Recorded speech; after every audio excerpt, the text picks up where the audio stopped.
got 64 points from their bench. But Oklahoma City played an A game, straight A game last night. Do you remember what I told you yesterday? Yeah. I told you I thought Oklahoma City would win. I thought they were better. I texted you last night, and I gave you credit, did I not? I appreciate that. You were right about that. But I did it publicly just now. You did it privately. Privately, it's not good enough. No. Over in the NHL, the Hurricanes have been total no-shows against the Panthers until last night. Carolina beat Florida 3-0 to snap that 15-straight loss streak in the Eastern Conference Finals.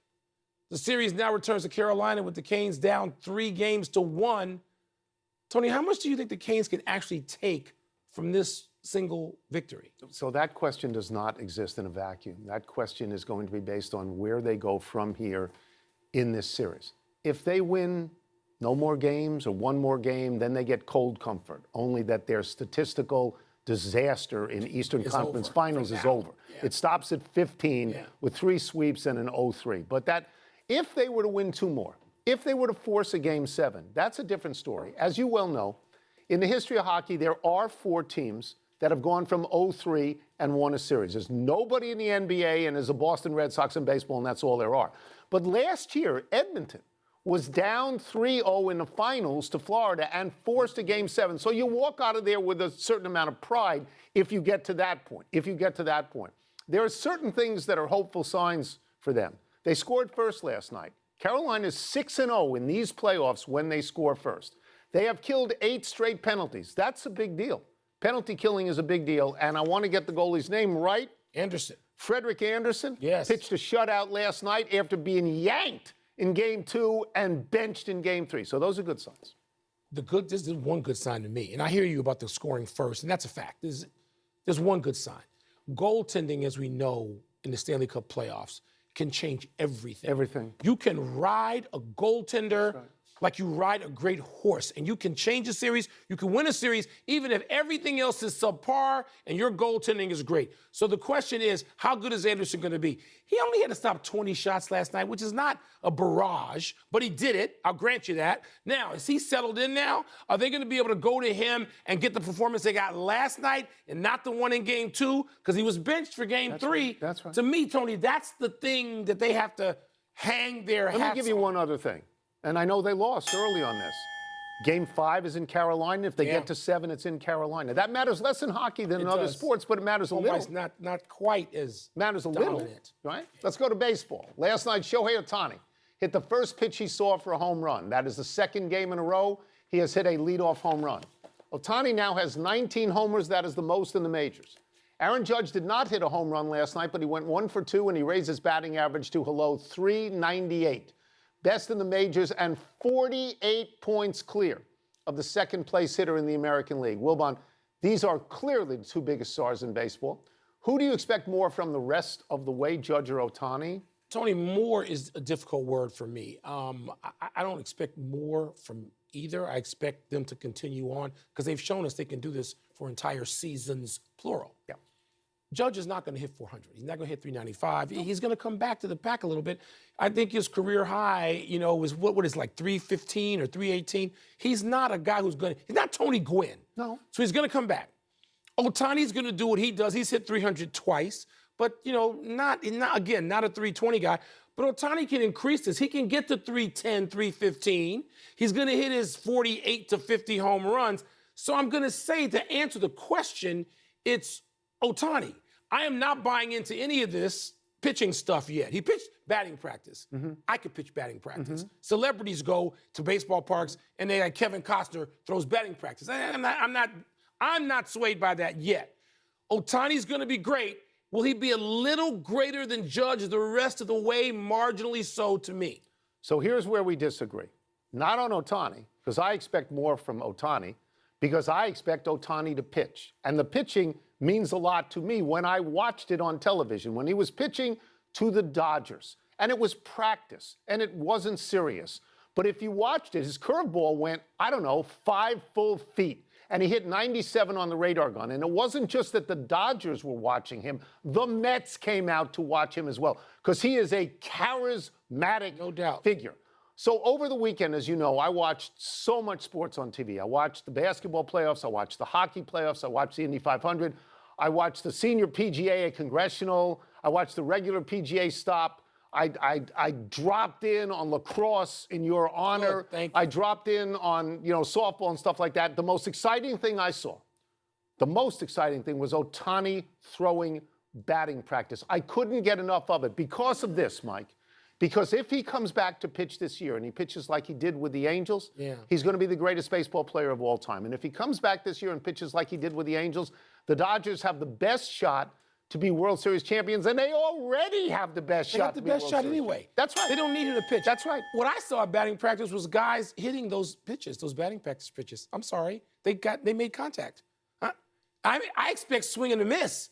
If you're going to be that great and you're going to tell me that he's going to make a difference. They swung and missed on a 5-foot curveball. I just saw a lot of contact for batting. It's batting practice. I'm not going to diminish what I saw because his hitting because of pitching batting practice. Ohtani is the most dominant offensive player in the National League. And he's got Mookie Betts to help him. And Judge and Freddie Freeman. Right. But that lineup that the Dodgers have, Ohtani's going to be great enough if he doesn't go out there and throw a meaningful pitch all this season. Did you see Judge's OPS? It's 1.248. It's crazy. It's Bonds-like. It's Barry Bonds. Yeah. I mean, what's not to like with Judge? But again, Ohtani pitches. So when Judge pitches, let me know and I'll watch.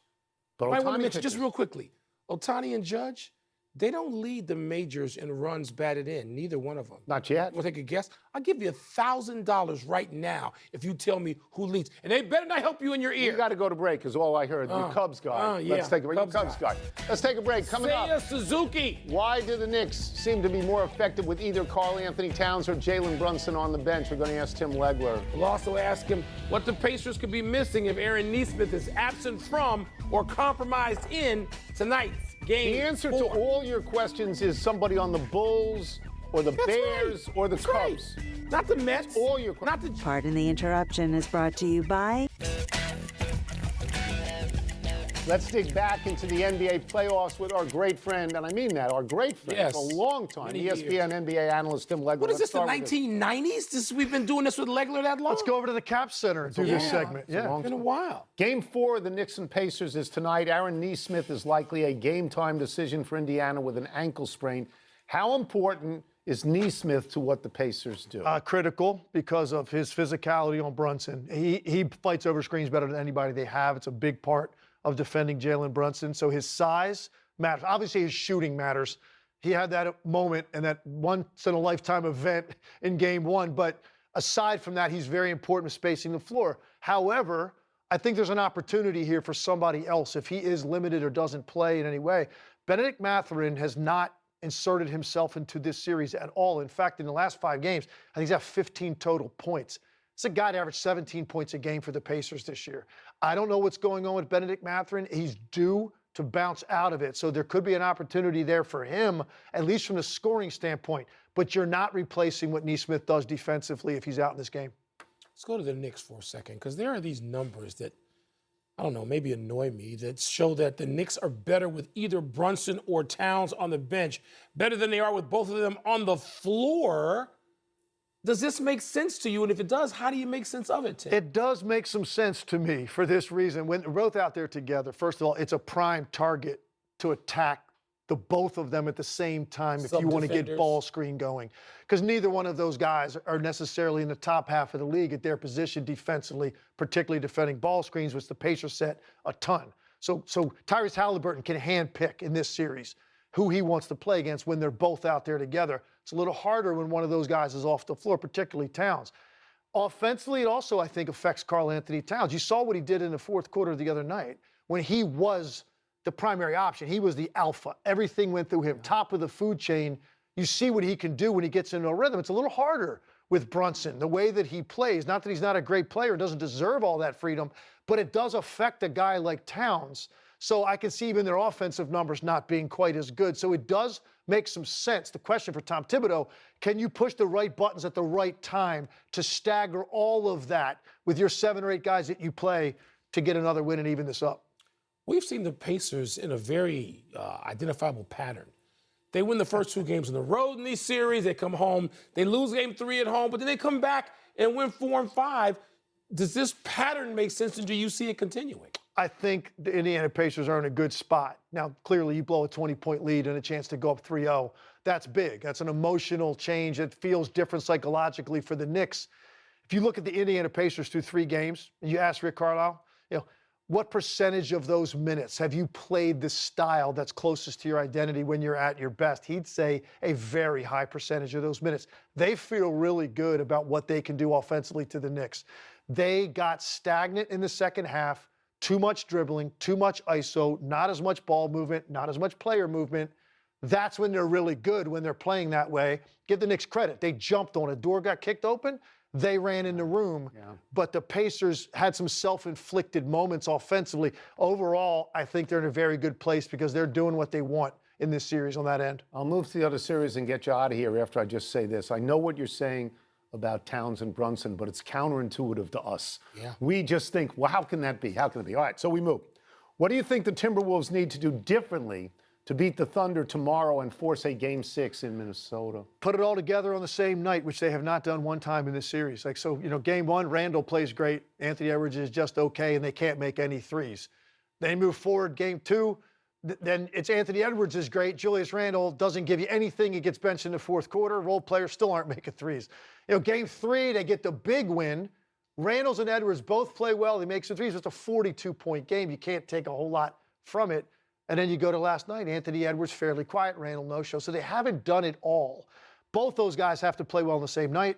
Role players make their share of threes. And if you had to clean up a couple things, you can't turn the ball over 23 times against this team, and you can't give up 19 offensive rebounds. Oklahoma City is too good. It's really a miracle that Minnesota was in this game when you look at all of that laid out in front of you, but they had a chance to win it. So can they clean up that much in a road game in OKC? That's going to be tough. To follow up quickly, wouldn't you want to run a double team at SGA at some point, given what OKC's defense is doing to Ant-Man? Wouldn't you want to try the same thing with SGA? I said it last night on our Altcast, and I also think when he's off the floor and Jalen Williams becomes the primary guy, you need to have the exact same rules on Jalen Williams when Shai Gilgeous-Alexander's on the bench, and they don't. They treat him differently in some way, like more casually. He took over that game.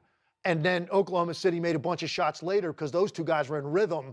Role players now are more relaxed when that happens. But I agree with you. You're going to have to come up with some different looks against both of those guys. There's a reason they won 68 games. None of this stuff is easy. Great to have you. Thank you. Thank you. Let's take one last break. Still to come, Joey Bosa just joined the Bills, and he's already injured. Of course he's injured. He got injured walking out of the car. He's OTAs. And will the Stars even up things with the Oilers tonight?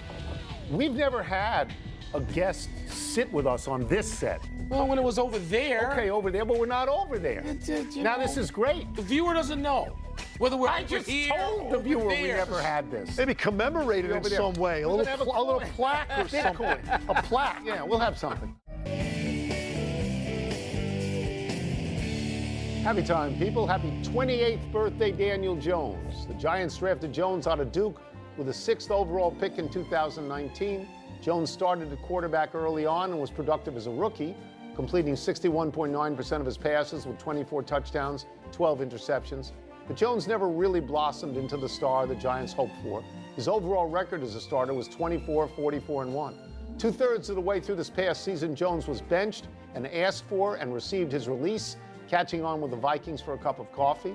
Now Jones is in Indianapolis with a chance to compete for the starting job with another high draft choice disappointment, Anthony Richardson. Jones has been thrown out of a couple of places, yet his numbers, individual numbers, are nearly identical to those of Trevor Lawrence, who is still considered a franchise quarterback in Jacksonville. And who you loved more at Clemson than anybody ever. You loved him. Yes. Not so happy anniversary, Ruben Rivera. On this day 22 years ago, the San Francisco outfielder was the subject of what Giants broadcaster John Miller believed was, quote, the worst base running in the history of the game. Rivera entered the game as a pinch runner in the bottom of the ninth of a 2-2 tie. Rivera tried to go from first to third on a fly ball to deep right center, but he retreated to second twice, once because he thought the ball was caught, and a second time because he missed second base on his way to third. Ultimately, Rivera was thrown out at home. The Giants released him a few days later. On a positive note, Rivera was on the 1996 world champion Yankees. He didn't just go back to second twice. He tried to go back to first base, and that play happens in Little League 100 times a summer. in one little league. That's what you see, not in the bigs so much. Happy trails to Joey Bosa already. The terrific but oft-injured pass rusher signed this offseason with the Bills, who announced today that he will likely be out until training camp after pulling a calf. Bosa's teammate, running back James Cook, was a no-show to today's voluntary OTAs. Cook wants a new deal after rushing for 1,000-plus yards and making Pro Bowls in back-to-back seasons and scoring 18 touchdowns last year. It's a lot. And Falcons coach Raheem Morris said Kirk Cousins was absent from that team's voluntary OTAs. I know Cousins says a no trade, but Yeah. he's got to acquiesce. He needs to go. And there are several places that can use him. I would so much rather have Kirk Cousins at this stage than Aaron Rodgers at this stage. I think, by the way, the Bills running back ought to get a new deal. He should get That's very productive. All right, we go to the big finish. Let's do it. Novak Djokovic beat your boy Mackenzie McDonald in straight sets in his first-round match at the French Open. Is that significant? Well, maybe playing and winning in Geneva last week was significant for the Joker. Texas coach Steve Sarkisian wondered if we'll ever see another unbeaten national champion. What do you think? I think we will within the next 2 to 3 years. Wow. Well, why do you think hard. we wouldn't? So many games. I still think we will. The Cubs are on pace to be the first National League team to average 6+ runs per game since the 1953 Brooklyn Dodgers. Will they keep that up? It's cold in Chicago still. It's in the 50s, even though we're approaching June. It's going to get hot at Wrigley. Maybe they can keep it up. Need to. Alex Condon will withdraw from the NBA draft and return to Florida.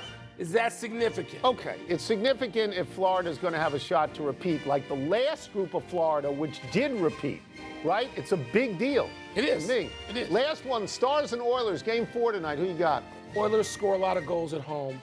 Connor McDavid seems hot now. I'm going to stay with the Oilers, so you know I'm rooting for. You've been picking them all year. I have. That's who you want. Last year, too. We're out of time. We'll try and do better the next time. I'm Tony Kornheiser. I'm Mike Wilbon. Same time tomorrow, knuckleheads. Do you know who Pete Crow Armstrong is? Do you know? He's a Cubs player. MVP. Right now. Really? He's MVP. Ahead of Ohtani. Yeah. Really? No. Yeah. Who scored more runs? Dodgers or Cubs? No. Here's Sports No. All right, Wilbon. Pacers-Knicks, Game 4 tonight. Who you got?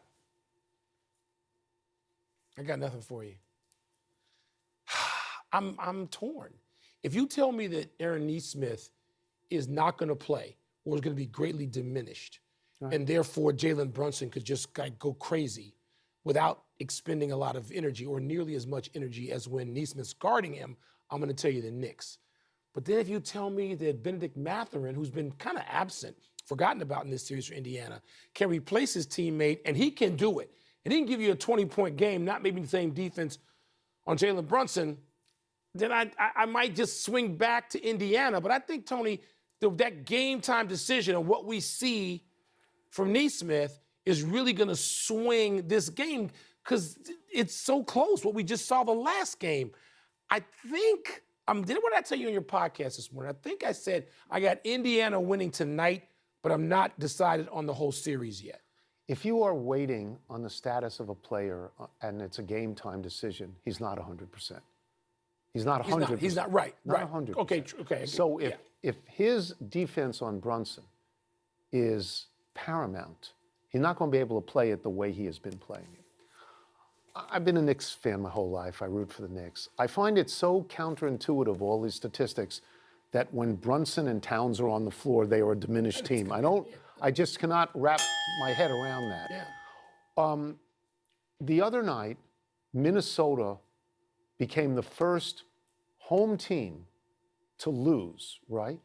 Was that an all-road series, an all-home series? And then finally that happened. This has been an all-road series. I think Indiana will become the first home team to win in this series tonight. I don't have as much confidence in that as I did in Oklahoma City, but I think they're a very good team, and that they're built without great stars in order to have a really good team. I'm not knocking Halliburton in any way. I don't consider him yet a great star. I think Brunson is right on the verge of a great star. Can you imagine a scenario when you were growing up with the Knicks that you would have not wanted to see Reed and Frazier on the floor together? No, can't even imagine that. I didn't think you can't imagine that. Yeah, that's it. We're done. Back to you.